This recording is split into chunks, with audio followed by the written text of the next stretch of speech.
শেষ ওয়ানডে খেলতে চট্টগ্রামে বাংলাদেশ ও নিউজিল্যান্ড দল। সাগরিকায় কাল অনুশীলনে নামবে দুদল। ব্যাটিং বান্ধব উইকেটে সিরিজ জয়ের আশা নান্নুর।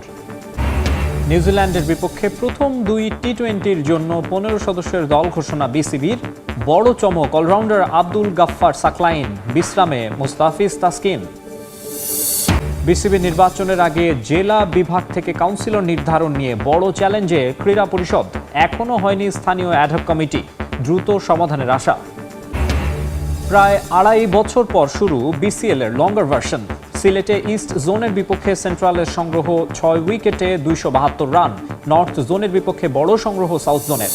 সিরিজ নির্ধারণী শেষ ওয়ানডে খেলতে চট্টগ্রামে বাংলাদেশ ও নিউজিল্যান্ড ক্রিকেট দল। সকালের সেশনে প্রস্তুতি নেয়ার কথা টাইগারদের, আর দুপুরে প্র্যাকটিসে নামবে কিউইরা। হাসি মুখে বন্দর নগরীতে বাংলাদেশ ক্রিকেট দল। সিরিজ হার এড়িয়ে ফুরফুরে মেজাজেই মেহেদী হাসান মিরাজরা। মিরপুরে প্রথম ওয়ানডেতে হারায় বেশ চাপের মধ্যে ছিল স্বাগতিকরা। ঘরের মাঠে 250-র নিচে টার্গেটই তাড়া করতে পারেনি। তবে দ্বিতীয় ম্যাচে দারুণভাবে ঘুরে দাঁড়ায় মিরাজের দল।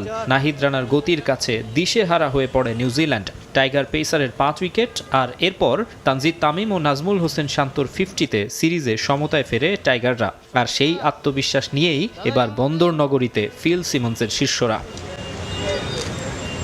1-1 সমতায় থাকায় শেষ ম্যাচটা হয়ে দাঁড়িয়েছে অঘোষিত ফাইনাল। চট্টগ্রামে পৌঁছে দিনটা টিম হোটেলে বিশ্রামে কাটিয়েছেন ক্রিকেটাররা। মাঠের অনুশীলন বুধবার। বৃহস্পতিবার সকাল 11টায় বীরশ্রেষ্ঠ ফ্লাইট লেফটেন্যান্ট মতিউর রহমান স্টেডিয়ামে কিউইদের মুখোমুখি হবে টাইগাররা। একই দিন চট্টগ্রামে পৌঁছেছে নিউজিল্যান্ড দল। ঢাকায় প্রথম 2 ওয়ানডেতেই উইকেট ছিল পেস সহায়ক। ধারণা করা হচ্ছে শেষ ম্যাচেও সুবিধা আদায় করে নেবেন ফাস্ট বোলাররা। সিরিজ মাঠে গড়ানোর আগে অনেকেই এই নিউজিল্যান্ড দলকে বি টিম বলে খোঁচা দিয়েছেন। আইপিএল ও পিএসএল এর কারণে এ সফরে নেই প্রথম সারির অনেকেই। তবুও প্রথম ওয়ানডেতে জিতে নিজেদের বেঞ্চের শক্তির জানান দিয়েছে কিউইরা। সিরিজ জিততে পারলে সেটা হবে তাদের জন্য দারুণ এক সাফল্য।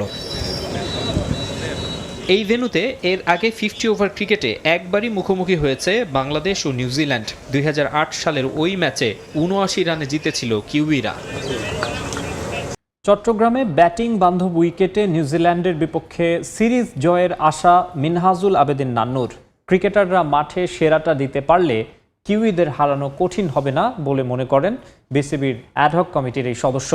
দ্বিতীয় ওয়ানডেতে চমৎকার পারফরম্যান্সের জন্য প্রশংসায় ভাসিয়েছেন তানজিদ তামিম ও পেসার নাহিদ রানাকে। শেষ ম্যাচের একাদশ নিয়ে আগেভাগে কোনো ধারণা দিতে চান না তিনি।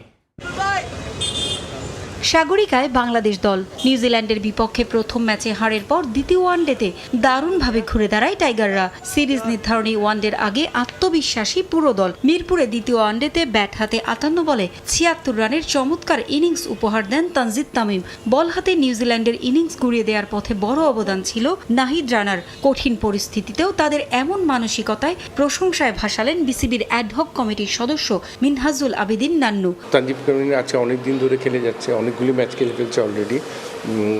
2 ফরম্যাটে টি-20 বলেন, ওডিআই বলেন। তো সেই জায়গা থেকে আমার মনে হয় ওর যথেষ্ট এক্সপিরিয়েন্স আছে। নিজেই সিদ্ধান্ত নিতে হবে কীভাবে ব্যাটিং করতে হবে, এবং ম্যাচ উইনিং প্লেয়ার, এবং যথেষ্ট কোয়ালিটি আছে। শটের যথেষ্ট কোয়ালিটি শটগুলি খেলে, এবং ভেরি ট্যালেন্টেড ক্রিকেটার। এবং নিজেকে যদি আরও সুন্দর করে যদি অ্যাসিস্ট করতে পারে, আমার মনে হয় সামনে দেশের জন্য আরও ভালো কিছু ইনিংস আমরা ওর থেকে পাবো বলে আশা করছি। টিম ম্যানেজমেন্ট এটার পুরো দায়িত্বটা নিতে হবে, কীভাবে বাই রোটেশন ওকে খেলাবে, বা যদি ফিট থাকে তাহলে খেলবে। এখানে তো ওইভাবে চিন্তা করা দরকার না। যখন টপ ফর্মে থাকবে ওটাকে যতটুকু ইউটিলাইজ করা যায় এভাবে করতে হবে। তো এখন যেহেতু সবচেয়ে ভালো সময় আছে, তো এখন যতদিন খেলে যাবে এটা দেশের জন্য ভালো ক্রিকেটটা খেলবে, এটা আমরা সবাই আশা করি। সাগরিকার ব্যাটিং বান্ধব উইকেটে কন্ডিশন চ্যালেঞ্জিং হলেও সিরিজ নির্ধারণী ম্যাচে জয়ের ধারাবাহিকতা ধরে রাখবে দল, এমনটাই আশা তার। একাদশ নিয়ে আগে ভাগেই কোনো ধারণা দিতে চান না সাবেক অধিনায়ক। মুস্তাফিজের ফেরা নিয়েও কোনো সুখবর দেননি নান্নু। চট্টগ্রামে যেহেতু সিরিজ ডিসাইডিং ম্যাচ হয়ে গেছে, এবং এখান থেকে ভালো কিছু অবশ্যই আমরা আশা করব, এবং প্লেয়াররা যাতে ফিট থাকে, ফিট মিনস মেন্টালি যাতে আরও বেশি ফিট থাকে, এবং নিজেকে ঠিক পার্টিকুলার ডেতে যদি সেরাটা দিতে পারে, ইনশাল্লাহ আশা করি সিরিজে ভালো কিছু দেখবো আশা করছি। এদিকে বড় চমক দিয়ে নিউজিল্যান্ডের বিপক্ষে প্রথম 2 টি-20-র জন্য 15 সদস্যের স্কোয়াড ঘোষণা করেছে বাংলাদেশ ক্রিকেট বোর্ড। বিশ্রাম দেয়া হয়েছে মুস্তাফিজুর রহমান, তাসকিন আহমেদ এবং নাহিদ রানাকে। তাদের জায়গায় প্রথমবারের মতো জাতীয় দলে ডাক পেয়েছেন আব্দুল গাফফার সাকলাইন। তার সঙ্গী হিসেবে আছেন রিপন মণ্ডল। আনকোরা এক পেস ইউনিট নিয়ে এবার কিউই চ্যালেঞ্জ সামলাতে হবে লিটন দাসকে। নিউজিল্যান্ডের বিপক্ষে ওয়ানডে সিরিজ শেষ হওয়ার আগেই এবার টি-20 স্কোয়াড চূড়ান্ত করে ফেলল বাংলাদেশ ক্রিকেট বোর্ড। নিজেদের প্রথম সিরিজেই বেশ মুনশিয়ানা দেখালেন নবনির্বাচিত নির্বাচক প্যানেল। বড় চমক দিয়ে তারা ঘোষণা করলেন বাংলাদেশের টি-20 দল। তবে আপাতত চট্টগ্রামের 2 ম্যাচে খেলবেন এই ক্রিকেটাররা। মিরপুরের 3য় ম্যাচের জন্য আসবে নতুন স্কোয়াড। 2 ম্যাচের স্কোয়াডের সবচেয়ে বড় চমক নিয়মিত 3 পেসারের না থাকা। ওয়ানডে সিরিজ শেষেই বিশ্রামে পাঠানো হবে মোস্তাফিজুর রহমান, তাসকিন আহমেদ এবং নাহিদ রানাকে। ওয়ার্কলোড ম্যানেজমেন্টের কারণেই এই সিদ্ধান্ত নিয়েছে বিসিবি। তাদের জায়গায় টি-20 দলে আছেন তানজিম হাসান সাকিব এবং শরীফুল ইসলাম। পেস ইউনিটে তাদের সঙ্গী হিসেবে ডাক পেয়েছেন রিপন মণ্ডল। ইমার্জিং এশিয়া কাপ থেকে শুরু করে বিপিএল এবং বিসিএল এ দুর্দান্ত পারফরমেন্স করার পুরস্কার পেলেন তিনি। বিশ্রাম দিয়েছি নাহিদ রানাকে, তাসকিনকে। নাহিদ রানা অবভিয়াসলি ওয়ানডে ম্যাচের পরে তার একটু বিশ্রাম দেওয়ার কাছে টেস্ট ম্যাচের আগে। অ্যাট দ্য সেম টাইম টি-20তে আমরা কিছু নতুন মুখ ট্রাই করবো, সেই ভাবনাতেই আসে দুজনের দলে আসা। আর বাকিরা তো সাইফুদ্দিন যে আরেকজন অলরাউন্ডার আছেন, ব্যাটিংয়ে তো যারা আছেন তারা সবাই আছেন, আগে যারা ছিলেন, তো সেখানে আমরা তেমন একটা পরিবর্তন করিনি। আর সাইফুদ্দিনের সঙ্গে প্রথমবারের মতো জাতীয় দলে ডাক পেয়েছেন আরেক pace bowling allrounder Abdul Gaffar Saklain. সাম্প্রতিক সময়ে ঘরোয়া টি-20তে সাকলাইনের বোলিং অনেক বেশি কার্যকর ভূমিকা রাখায় তাকে ডাকার সিদ্ধান্ত নিয়েছেন হাবিবুল বাশার সুমনের নির্বাচক প্যানেল। এছাড়া লেট অর্ডারে তার ব্যাটিংটাও দারুণ কাজে আসবে বলে বিশ্বাস তাদের। দুজন নতুন মুখ আমরা ইনক্লুড করেছি, রিপন মণ্ডল এবং আব্দুল গাফফার সাকলাইন। অবভিয়াসলি রিপন মণ্ডল খুব ভালো করছিলেন, ভালো করছেন। আমরা মনে করছি যে শেষের দিকে ডেথ ওভারে এবং শুরুর দিকে তার উইকেট নেওয়ার সক্ষমতা আছে, সেটা আমরা ভালো মতো ব্যবহার করতে পারবো।